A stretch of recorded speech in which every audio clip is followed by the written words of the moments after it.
ఓం శ్రీ పరమాత్మనే నమ. శ్రీ పురాణ పురుషోత్తమాయ నమ.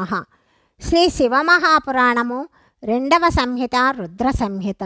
ఈ రెండవ రుద్ర సంహితలోని తృతీయ ఖండమైన పార్వతీఖండములోని 17వ అధ్యాయాన్ని ఈరోజు మనం తెలుసుకుంటున్నాము.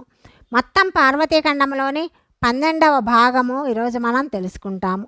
ఈ 17వ అధ్యాయంలో ఇంద్రుడు కామదేవుని స్మరించటము, వారిరువురి సంభాషణ, ఇంద్రుడు చెప్పినట్లు కాముడు శివుని మోహింపచేయడానికి వెళ్ళడము మనం తెలుసుకుంటాము. బ్రహ్మ చెప్తున్నాడు, నారద, దేవతలు వెళ్ళిపోయిన తరువాత దుర్మార్గుడైన తారక దైత్యుని చేత పీడింపబడిన ఇంద్రుడు కామదేవుని స్మరించాడు. వెంటనే కాముడు అక్కడకు చేరుకున్నాడు. ఇంద్రుడు స్నేహధర్మమును చెప్తూ ఇట్లా పలుకుతున్నాడు, మిత్రమా, కాలవశమున నాకు సాధ్యము కాని దుఃఖము వచ్చి పడింది. దానిని నీవు తప్ప ఇంకెవరూ తొలగించలేరు. దుర్భిక్షమునందు దాతయు, రణభూమియందు శూరవీరులను, ఆపదకాలమందు మిత్రుడును, భర్త అసమర్థుడైనచో స్త్రీలను పరీక్షింపబడతారు. నాయన, కష్ట సమయములందు వినయము పరీక్షింపబడుతుంది. పరోక్షమున సత్యమును, ఉత్తమ స్నేహమును పరీక్షింపబడుతుంది. ఇవి తప్ప వేరు విధానమే లేదు. నేను సత్యమునే చెప్తున్నాను. మిత్రమా, ఇప్పుడు నాకొక విపత్తు వచ్చి పడింది. దానిని నివారించుట నీకు తప్ప ఇంకెవ్వరి తరమూ కాదు. కాబట్టి నేడు నీకిది పరీక్షయే. ఈ పని కేవలము నాకు సంబంధించినదే కాదు, నాకు సుఖమోసగేది కాదు, ముఖ్యముగా సకల దేవతలకు సంబంధించినది. ఇందులో సందేహము లేదు. ఇంద్రుని మాటలు విని కామదేవుడు చిరునవ్వు నవ్వాడు. ప్రేమతో గంభీరమైన వాణితోటి ఇలా పలుకుతున్నాడు. కామదేవుడు ఇలా చెప్తున్నాడు, దేవరాజా, మీరు ఈ విధముగా ఎందుకు వచిస్తున్నారు? నేను మీకు సమాధానమునివ్వటము లేదు.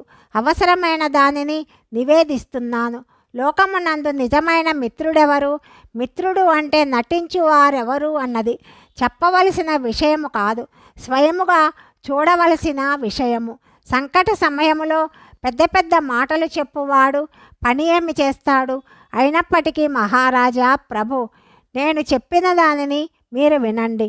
మిత్రమా, మీ ఇంద్ర పదవిని చేజెక్కించుకోవడానికి దారుణమైన తపస్సు చేయు మీ శత్రువును నేను తపోభ్రష్టుని చేస్తాను. ఏ పని ఎవరితో సఫలము కాగలదో ఆ పనిని అట్టివారితోనే బుద్ధిమంతులు చేయించుకుంటారు. నేను చెయ్యదగిన పని ఏదైనా ఉంటే దానిని నాకు అప్పగించండి. బ్రహ్మ చెప్తున్నాడు. కామదేవుని పలుకులు విని ఇంద్రుడు ఎంతో ఆనందించాడు. కామినీ స్త్రీలకు సుఖమునిచ్చే కామునికి నమస్కరించి ఈ విధముగా పలుకుతున్నాడు.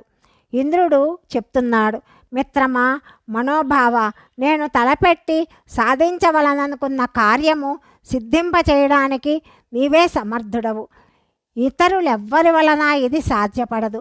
మిత్రవర, మనోభవ, కామ, ఈరోజు నీ సహయోగము అర్థించి కార్యమును గూర్చి చక్కగా వివరిస్తాను, వినుము.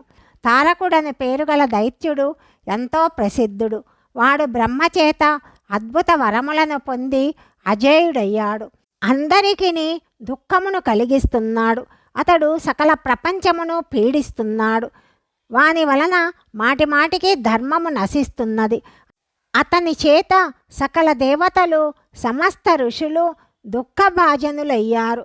దేవతలందరూ తమ తమ శక్తులను ఒడ్డి మునుపు అతనితో యుద్ధము చేశారు. కానీ అతని ఎడల అందరి అస్త్రశస్త్రములు విఫలమయ్యాయి. జలమునకు స్వామి అయిన వరుణుడి పాశము విరిగిపోయింది. శ్రీహరి యొక్క సుదర్శన చక్రము కూడా పనిచెయ్యలేదు. శ్రీహరి వాని తలకు చక్రమును సంధించాడు, కానీ అది కుంఠితమయ్యింది. మహాయోగీశ్వరుడు భగవంతుడైన శంభుని వీర్యముతో ఉత్పన్నమైన బాలకునిచే ఈ దురాత్ముడైన దైత్యుడు మరణించగలడని బ్రహ్మదేవుడు చెప్పాడు. ఈ కార్యమును చక్కగా ప్రయత్నించి నీవు చెయ్యాలి. మిత్రవర, ఈ కార్యము సిద్ధించినచో మాకు సకల దేవతలకు గొప్ప సుఖము లభిస్తుంది. భగవంతుడైన శంభుడు గిరిరాజకు హిమాలయము మీద ఉత్తమ తపస్సునందు లగ్నమై ఉన్నాడు. ఆ స్వామి మాకును ప్రభువే, కామవశుడు కాడు. స్వతంత్ర పరమేశ్వరుడు. గిరిరాజ నందిని అయిన పార్వతి తన ఇరువురి సఖియలతో తండ్రి ఆదేశానుసారము ఆ స్వామి సమీపమున ఉండి ఆ ప్రభువుకు సేవలు చేస్తున్నది. మహాదేవుని భర్తగా పొందటానికే ఆమె ఈ ప్రయత్నము. కానీ పరమశివుడు తన మనస్సును సంయమ నియమములతో వశమునందుంచుకున్నాడు. పార్వతి యందు పరమశివుడు అభిరుచి ఆసక్తి కలుగునట్లు నీవు ప్రయత్నించాలి. ఈ కార్యమును చేసినచో నీవు కృతార్థుడవవుతావు. మా దుఃఖములన్నీ తొలగిపోతాయి. ఇంతేకాదు, లోకమునందు నీ ప్రతాపము స్థిరముగా వ్యాపిస్తుంది. బ్రహ్మ చెప్తున్నాడు, నారద, ఇట్లు చెప్పగా కామదేవుని ముఖారవిందము ప్రసన్నముతో వెలిగిపోయింది.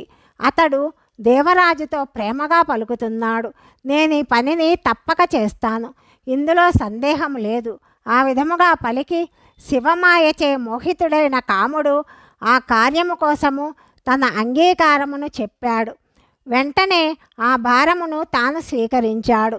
అతడు తన భార్యను వసంతుని వెంట నిడుకొని మిగుల ఆనందముతో సాక్షాత్తు యోగీశ్వరుడైన శివుని తపస్సు ఆచరించే స్థలమునకు వెళ్ళాడని బ్రహ్మదేవుడు నారదునితో చెప్పాడని సౌనకాది మునులకు సూత మహర్షి చెప్పాడు. అధ్యాయము 17 సమాప్తము.